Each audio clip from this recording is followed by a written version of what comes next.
Anthony, and I'm back here at the Grimmett with Rosie, and we're going to move on to episode 2 of our podcast. Thanks again to Ted Monzalewski for letting us use his beautiful mansion and setting, and I think we're ready to go. This is beautiful, I do have to say, and today the weather is just gorgeous. Even though it's like August, it's just perfect. Not too hot, nice little summer breeze, nice to be outside. Anthony, I remember you saying at one point that no matter what you have accumulated in your life, no matter the nice toys, nice cars, beautiful home, you're still that kid from South Philly. It had a really big impact on you. So I'm wondering, how did you end up moving? What made you guys leave the city? Well, it is true that I'm still that kid from South Philadelphia, and I feel like every day I have to go out and prove myself and do something, and I don't take anything for granted, and I think that's a blessing and another silver lining. But what happened was, we lived in the city. My dad worked in King of Prussia for General Electric. And I think we had one car at the time, and we had a couple episodes in the city, like, we would play outside, and the neighbor would, throw a bottle at us if we were too loud. Or I remember one day I looked outside and there was a naked girl walking down the street picking flowers, and I'd never known anything about psychedelic drugs or anything. But apparently that was that story. And then we did have like a little knife fight next door between a husband and wife, and somebody got stabbed with a butter knife. And I do remember we had kids that lived at the end of the street, and I think it was called the Riggy family. But anyway, sort of like the urban legend, or as much as we knew, is they had 10 or so kids, all boys. And they named them after the apostles, and the youngest one was named Christian. And I remember one day the police driving up to the house, because in the city not a lot of people knew how to swim, and Christian certainly didn't. And the famous river in Philadelphia is the Schuylkill River, and it's not a real pretty river, but he must have jumped in, and then his brothers jumped in to save him, and he drowned. So there were a lot of these things, somebody got shot 2 blocks over, and my mother just thought that this wasn't a place to raise 4 boys. And at this point we would go to the lakes, to the park, and we would play, and we had a dog, but there were excursions if you wanted to do anything like have some grass and play. So my mother kept pushing and pushing and pushing, and true to their relationship, she got her way, and my dad decided to move us out to Thorndale, out to the suburbs. Well, I imagine you were still young enough where she felt like you would adapt to a new environment fairly like easily. I said, I didn't, initially, I didn't see it as an issue. I thought it was an upgrade. I thought it was an upgrade. Another adventure. Yeah, to get out of the city and go place where we could play and do sports, because we all liked sports, and so I thought it was like, an upgrade, so to speak. Well, were you all on board with that, or was it at all traumatic for you to be uprooted? Well, so for us, we went, as often families do, we moved in the summer. So nobody got uprooted in the middle of a school year, and I guess we got in our fair share of trouble. So moving on was never an issue that way. It wasn't like people were like, "Oh no, please stay," because I do remember in one of the last episodes in Catholic school in Philadelphia is we went to the zoo, which you often went to. It was either the zoo or the Franklin Institute. They were the 2 field trips. And we went on a field trip, and I remember my brother had a friend, and you were supposed to stay with 2 people, but somehow, we jumped on the back of a cart that was emptying trash or something like that. People got lost, and we had to, you end up at an office somewhere in the zoo where they got to find your school teacher or your chaperone. And I remember after that, first being banned from going on a field trip, period. And then they relented a little bit if we would sign a waiver or something like that. So, you know, when we left, it wasn't like we were leaving paradise, you know. Right. And even our grandparents who, you know, had lived their whole life in the city, they thought it was a good idea. Right. And my dad, he worked with he got laid off at General Electric, and he was looking for a job, and he was a chemical engineer, and Johnson Matthey, an English company, started making these catalytic converters, and they take, which is sort of a metaphor for my dad. So a catalytic converter takes the bad air and makes it okay to let out, you know, into the environment. And that's sort of been my dad, a metaphor for him his whole life. You know, he took things that were bad and made them good. Converted you know, them, right. His upbringing wasn't great. You know, when he was young, you know, his dad gambled, and he didn't have a great role model. He was close to his grandmother. He didn't live in his house at all times. You know, he lived with relatives, and he had to pay his way through college, and he worked, you know, 2 jobs. He worked 7 days a week, and I don't remember seeing him much. But so anyway, he had a friend at either General Electric or Johnson Matthey that showed him a house, and on the street that we grew up, Windsor Lane in Thorndale, and he just thought it was the best thing in the world. And I think that one was like $27,000. So we sold our $3,000 house for $6,000, which is like, you know, $200,000 now if you go try to buy that row house in Philadelphia. But and we found a house, and he moved us, and we had 1/3 of an acre, which to us was like huge. And I still yeah. remember it as being so big. Definitely. Before we moved to Thorndale, we lived in Norristown. We were in a twin home, and we had a backyard, which was actually completely fine. But when we came to Thorndale, it was even bigger, and there was a pool in the backyard.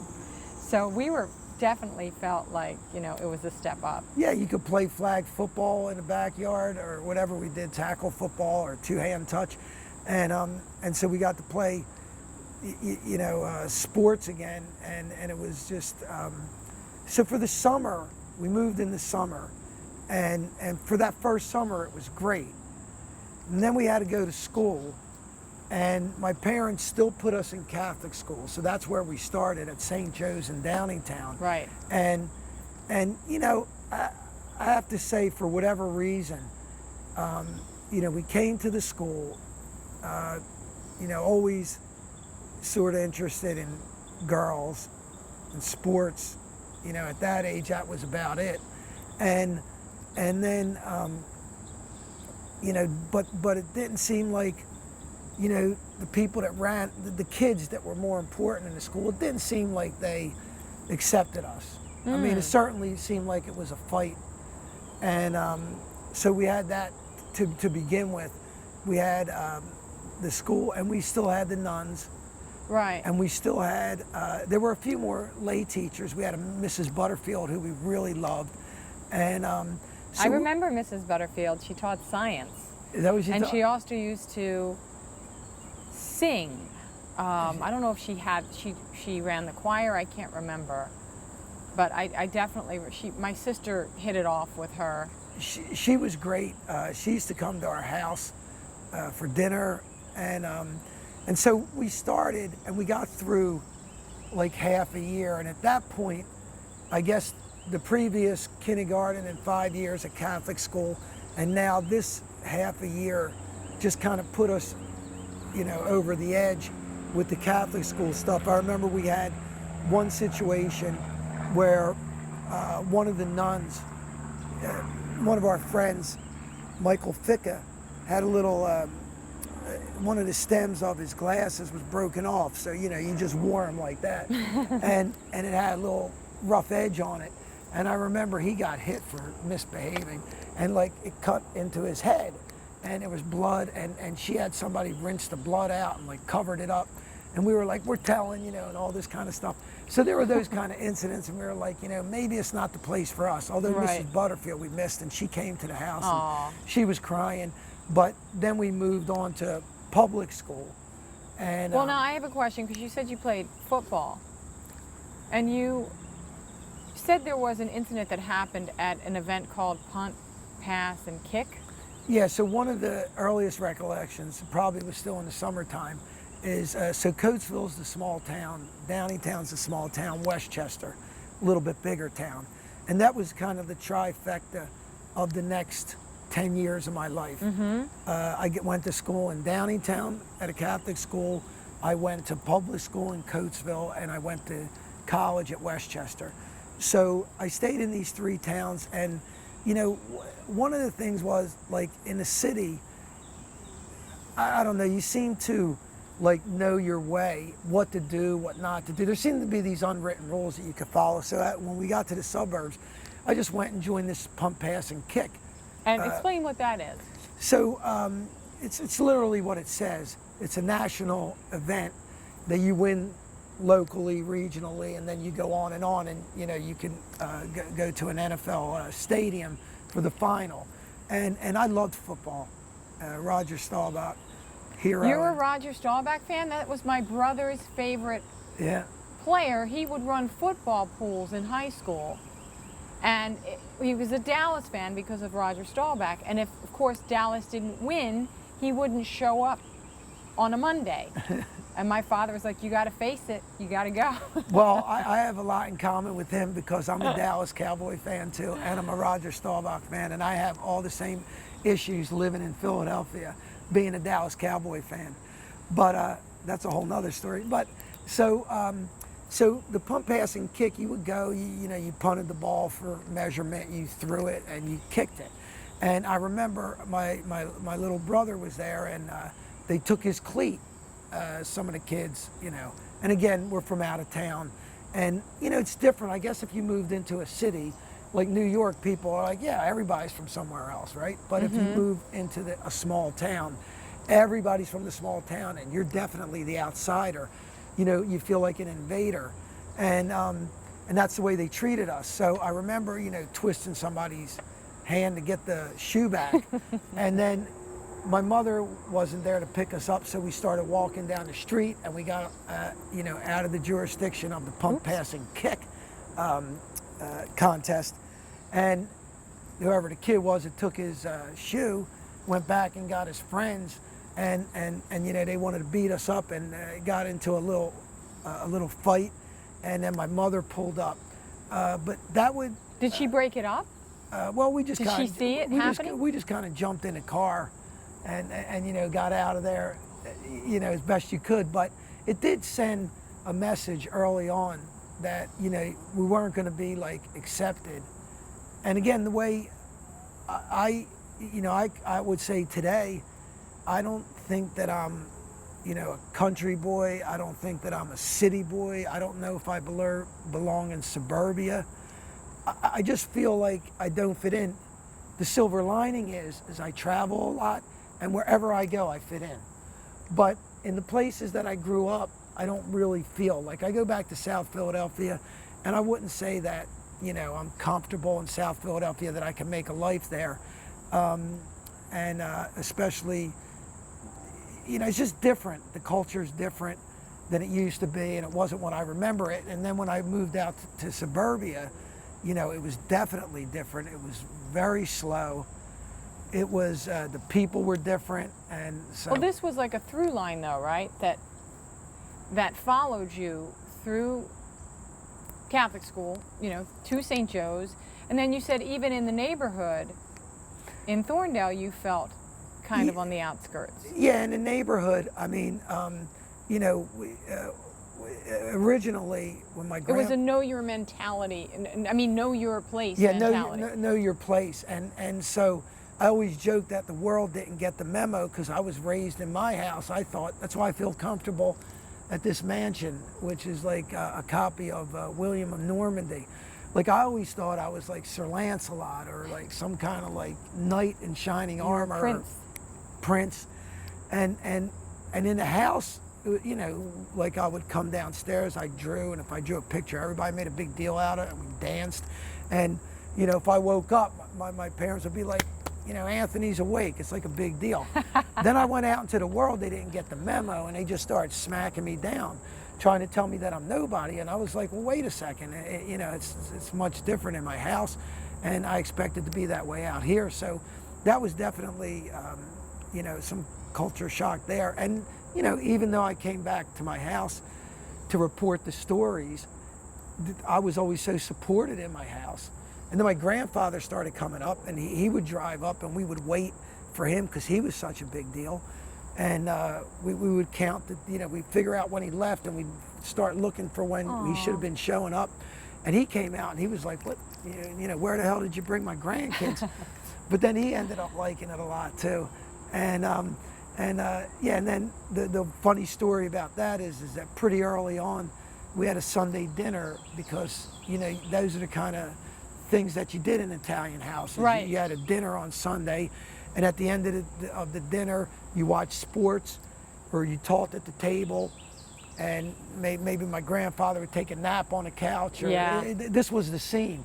And I remember there was a knock on the door, and it was a police officer, and he said that there was a complaint from a neighbor that there might have been a domestic event at the house.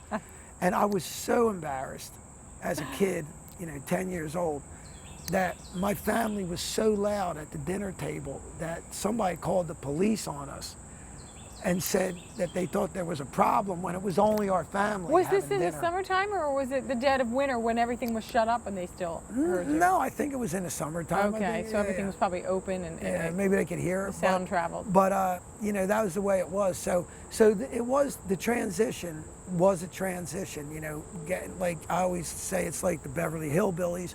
You know, we loaded up in our case, it was a Chevy Nova station wagon, put the dog in.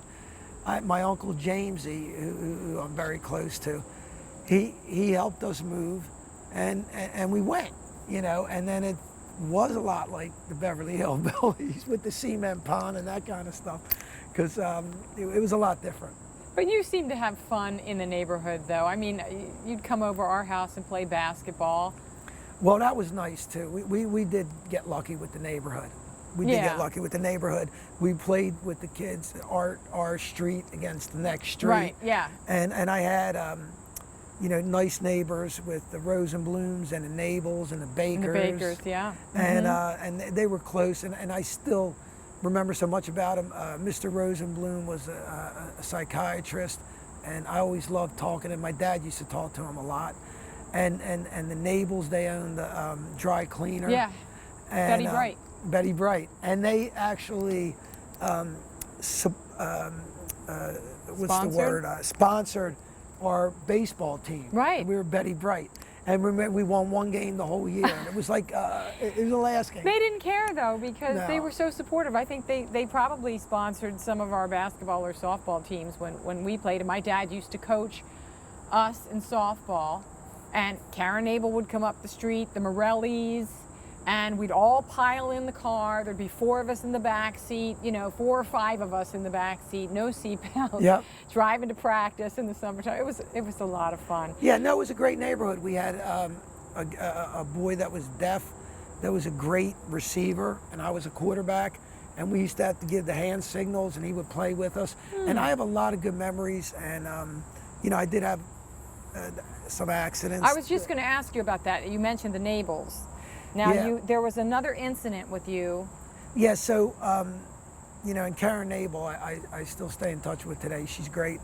But anyway, so yeah, there were a couple incidents with the Nabels. I remember one time my friend came over to the house. He had a little Carmen Ghia, and we were inside, you know, getting something to eat or something. And I heard somebody yelling outside, and we walked outside, and Mr. Nabel had his leg against the car because the emergency brake must have went off, and it was rolling towards his car, and he was like holding it off because the Carmen Ghias were little and light, and he was holding it off. So I remember that was one funny time with Mr. Nabel. He saved it from an accident because it was such a light car. And then I remember you know, their driveway, on our side of the street it was flat, and on the other side of the street it was steep. Right. So she had the perfect driveway For sledding.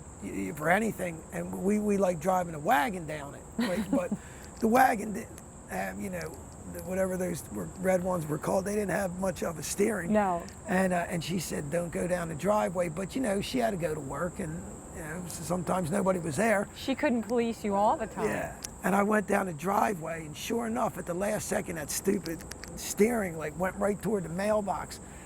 And I hit my leg, and the bone was showing, and I was like, oh my God, here we go again. So I went to my house, and I said, you know, Mom or Dad, whoever it was, it's time to go to hospital again. And they're like, oh my God, again. So we went to hospital, we got stitches. I came home, I had some crutches, and I was sitting on the, you know, they said, keep your leg up, right? So I'm sitting on the couch with my leg up. And then I know Mrs. Nabel, she came over as soon as she got home, and she's like, started yelling at me, and I'm like, Mom, would you get her away from me? And she's like, I told you not to go down. But Anthony, you didn't have just like little incidents. You had, when you got hurt, you really got hurt. I mean, Yeah. you could see your bone.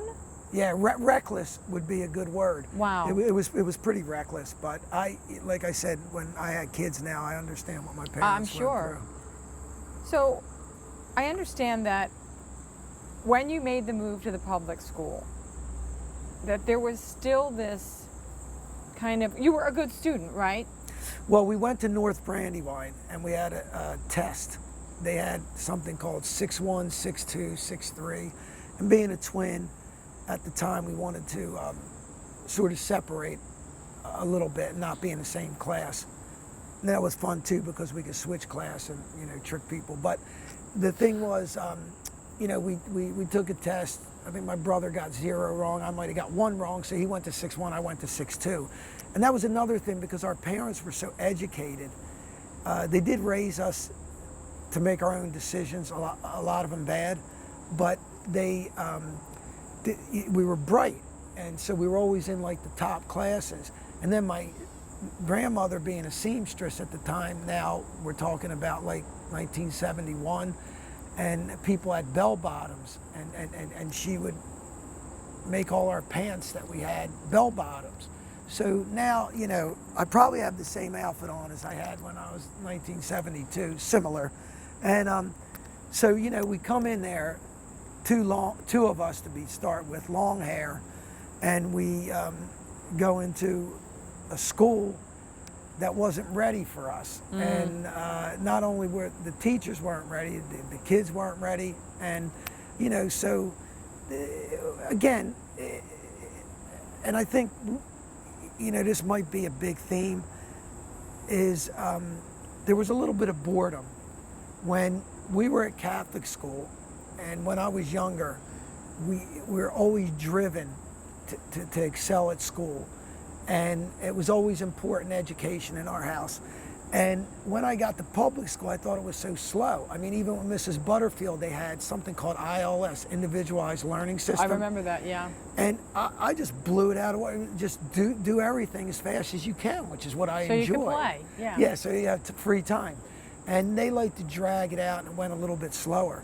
So I think that boredom, you know, ended up with, you know, I remember going to the library, and you had to have it, get a cassette, take it out, and listen to it, and then fill in some answers.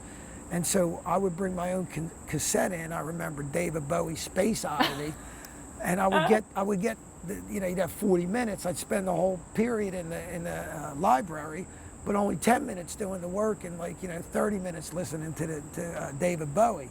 So, you know, those were the kind of things. You were a resourceful young lad.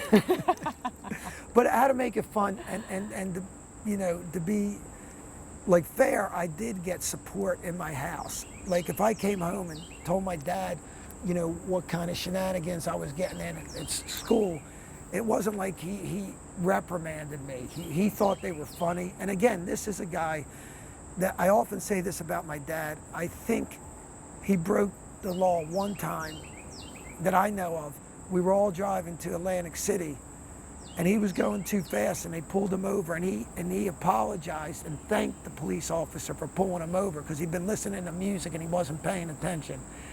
Other than that, I don't think the guy ever made a mistake. Right. He passed away now, but he used to get upset when I used to say that. But you know, this is a guy. I mean, my other brother, my younger brother, said God took the guy with the most patience in the world and decided to send him these 4 nutty kids and test them, give them a test.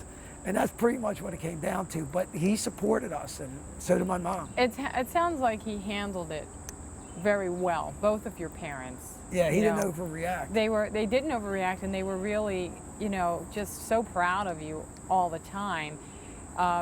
That said, you still did have, you and Alex still did push the boundaries, so to speak, in school, and and you got into some pretty big things in high school, like, in the sense, fun to you, but what, like, for me, I would be really scared I'd get in big trouble. Well, art class was always fun, and you know, I remember at Scott, which was the intermediate high school, it was 9th and 10th grade, and you know, I remember funny things like, you know, we used to go out and, like, you know, have to name the leaves and stuff, and like we would just run up the street and get lost for like an hour, and then, you know, somebody see us walking back to the school, they'd be like, hey, what are you doing out here? But but art class, I thought was just so much fun, and I loved Mrs. Williamson. She was great. Like, you could have just thrown paint on a canvas, and she'd be like, I love the color, I love the way it moves, you know. And to sort of picture Mrs. Williamson, her hair was about 7 different colors. It was all like wild and sticking out, and she wore these big frocks that were like colorful. And I mean, next to art in a dictionary, art teacher is a picture of Mrs. Williams. I mean, that's what she looked like. She was great. And But yet you like to terrorize her. well, yeah, Lovingly. yeah, so she was fun too to terrorize. But so we had a couple incidents which I thought were fun. We had these big blue jars of paint, you know, and so what we would do is tie a little string to the paint jar, loosen the top, and then, you know, run it around the room. And then while she was talking, when she got close to the paint jar, we would just pull the thing, and the paint would like all shoot all over the place. And so it escalated to one day, I carved the logo of the Rolling Stones in the top of an art desk, which is wooden, you know, and you always had those little tools because you would be carving into wood anyway, but I did it into the desktop. And she's like, you know, that's it, I'm writing you up, you're going to the office, which the disciplinary office happened to be in the same wing as the art. So you only had to walk right across the hall. And she said she was going to write me up, and I'm like, oh, you know, I get in a lot of trouble. This is going to be trouble.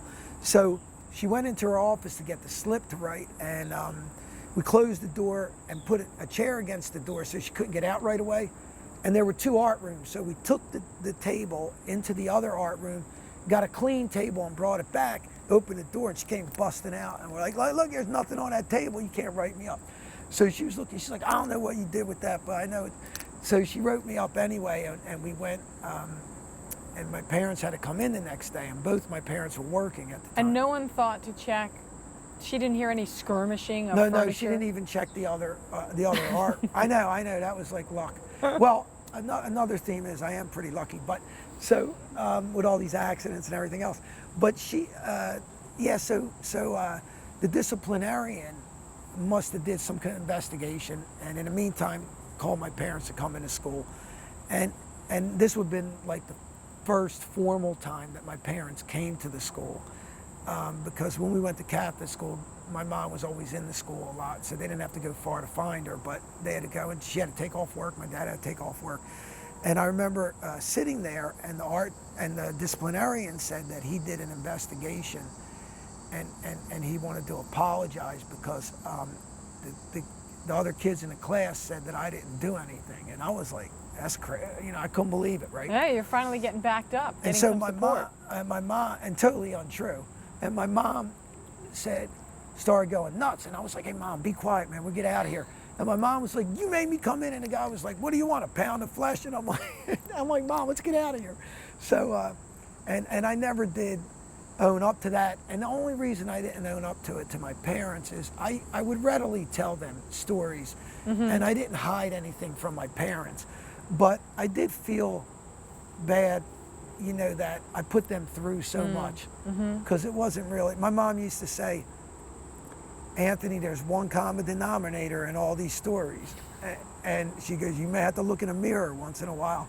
And I do kind of feel bad at what I put them through. Aw. They seem a lot older than they should have been raising us. Well, it's possible. It is a lot of stress because, you know, especially when you got hurt a lot, but even getting into trouble because they want you to have a good and easy life, and you know. But do you think that the expectations of you developing that reputation of being kind of a rebel created, you know, that you lived into that because of that, of Well, I'm what people sure- expected? Yeah, I'm sure it would have been a lot easier had I been on the quiet side, you know, hadn't been shot out of a cannon. I mean, you know, I guess I always felt like there was a label on me as somebody that had moved there, not somebody that was from there. And the majority of the people are from there. That's the way it is in Coatesville. Like, most of the people grew up there. And I came in from the outside. And then along with the teachers that, you know, you had your small group of teachers that would see you as something different and would embrace it. Right. But I think most of them just were like, you know, you don't understand. And I know when I was younger, I used to, at first I blamed the teachers for everything. Then I grew up, I matured, and I took responsibility myself. And then I started mentoring young people, and now I've come full circle and I blame them again. Because I think if you're the adult, you're the one that's supposed to know how to handle the kids. But that being said, it's sort of a joke. That's true, but it's probably easier said than done at times, you know, Yeah. because kids can really push people's buttons, and unfortunately, teachers are human, and sometimes we forget that they have as much to learn as the kids do. Yeah. You know what I They mean? do, they do. I learned from the kids, sure. Well, what about in high school? You had a couple funny stories about your football coach, and then the teacher who led the in-school suspension. Yeah, so we had a football coach, you know, heavy-set guy that was like an offensive lineman at one time, I guess. And he had this little Datsun B210 two-door coupe. And I remember I had a car like that, but mine was 4 doors, which made it like significantly bigger than his.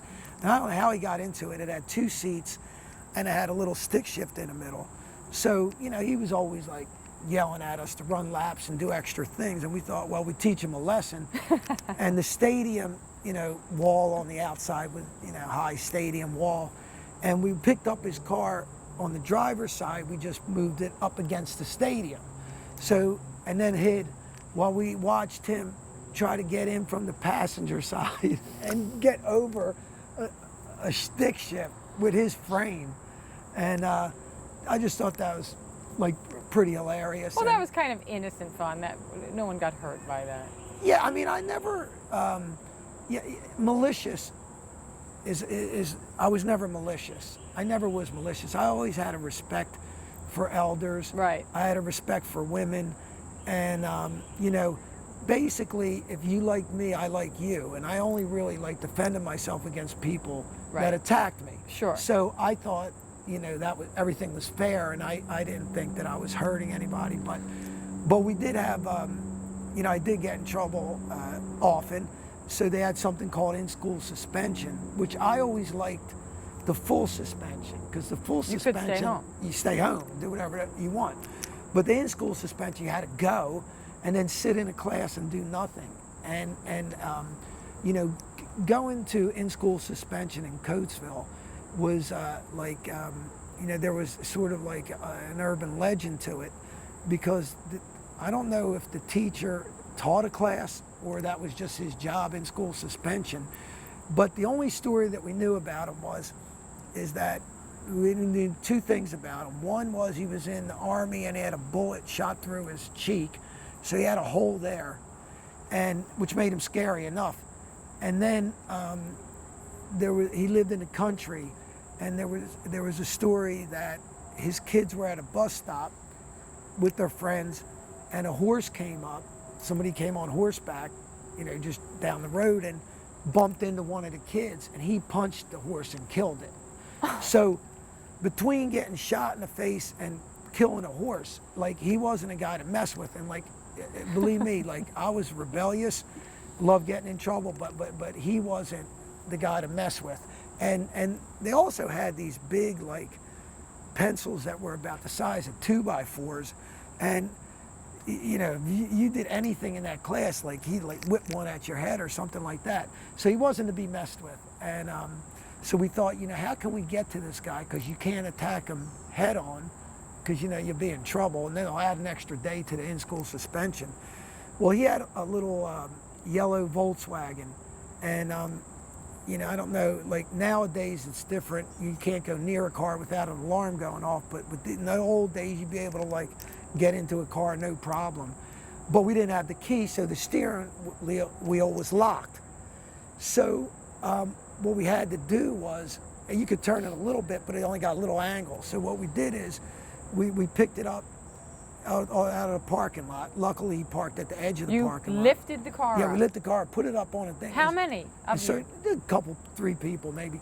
Pushed it. It's a Volkswagen. It's like, start pushing it toward second base on the baseball diamond, and it kept turning a little bit, so we had to, like, straighten it out every once in a while and turning it out.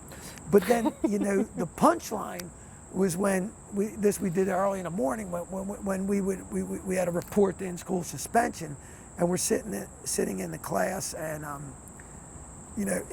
we're trying to contain ourselves, and he's like,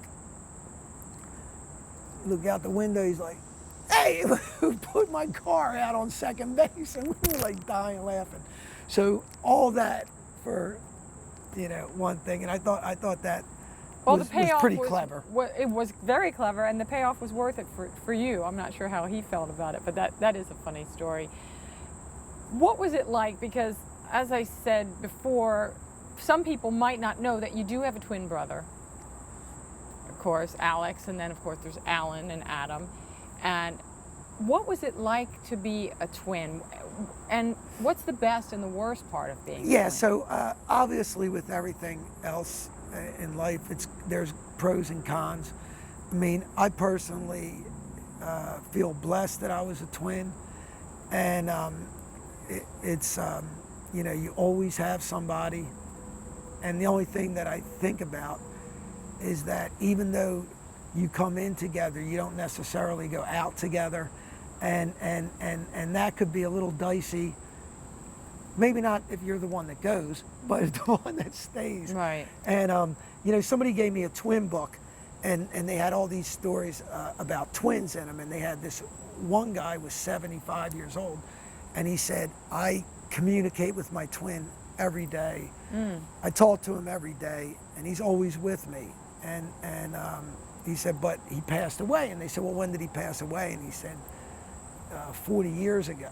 So that's another thing with being a twin, is it's sort of like, I mean, if you were to say, sometimes people, they say, who are you closest to? What parent were you closer to? And a lot of people say their mom or their dad or something like that. But even if though you're inside your mother for 9 months, I was in there with somebody else. So that relationship starts from the very beginning. Right. And so anyway, it's very much like that. And I remember the movie Dead Ringers, which Jeremy Irons was in. And what happened with them is when the one guy did die, the other guy had to take his life. So I know the connection of twins, and they were dead ringers, and we are considered identical, if only because we were the first set of twins born to our doctor, and he said we were fraternal, and our parents for our whole life said we were fraternal, and they made us dress at the beginning the same, but slightly different. He had a blue bag, a blue briefcase. I had a red one. He had a blue check jacket. I had a red check, whatever. You know, we had the same bike, but his was yellow, mine was green, something like that. But later in life, I remember my aunt got a little tipsy at Thanksgiving and let out that we were identical. And then we did a twin test that we signed up for. And I remember it was a test at the University of Pennsylvania to see if mental illness ran in twins that were identical. But I didn't know we were identical. We just joined the twin study. Why wouldn't they think you're identical? Well, no. Why wouldn't I think, or my parents? Yeah. I don't know if they did it on purpose. I don't know if the doctor made a mistake. I Oh, mean, it's okay. one egg or two. You think they would know. So maybe it was done on purpose for us to have our own identity. Right. And I don't fault anybody for it, and I'm not concerned about it. But when we did have this class or this study, we went to the study, and I remember they said, you know, you had to hit this button whenever you heard something, and you had to sit there for an hour. And like in 10 minutes, I was like out of there. Now, the initial test took about 4 hours, and then you were going to do this test, and I just couldn't stay. And Alex was like, stay for a little longer. I'm like, okay. 2 minutes later, I'm like, I'm out of here. So we both left at the same time. And I don't know what that said about us with the mental illness, but the study moved to Chicago. And out of all the twins that did the test, they picked 40 sets of twins to give the results on, and we were in it. And it said 40 sets of identical twins. So I said, I guess I'm an identical twin. And we are a lot alike. So, I Well, mean, you certainly look alike. I mean, I wouldn't doubt that we could be identical twins. I mean, it really doesn't change anything with our relationship, Right. whether we're identical or not. But, you know, the cons are that you're always competing against somebody. You always have that competition. And whether you end up on the good end of it, you have guilt, the bad end of it, you're inferior. Either way, it's a loss. And you know, the honest truth is that Roger Federer is much better than either of us at tennis. We're like here. So if one of us is better than the other is insignificant, but in a twin relationship, it becomes a big deal. So that would be the toughest part of being a twin, and that people lump you together. So they say, you get in trouble every day, and I say, no, I don't. I get in trouble every other day, but you say I get in trouble every day because you lump me in. And then everybody say, you guys, and Right.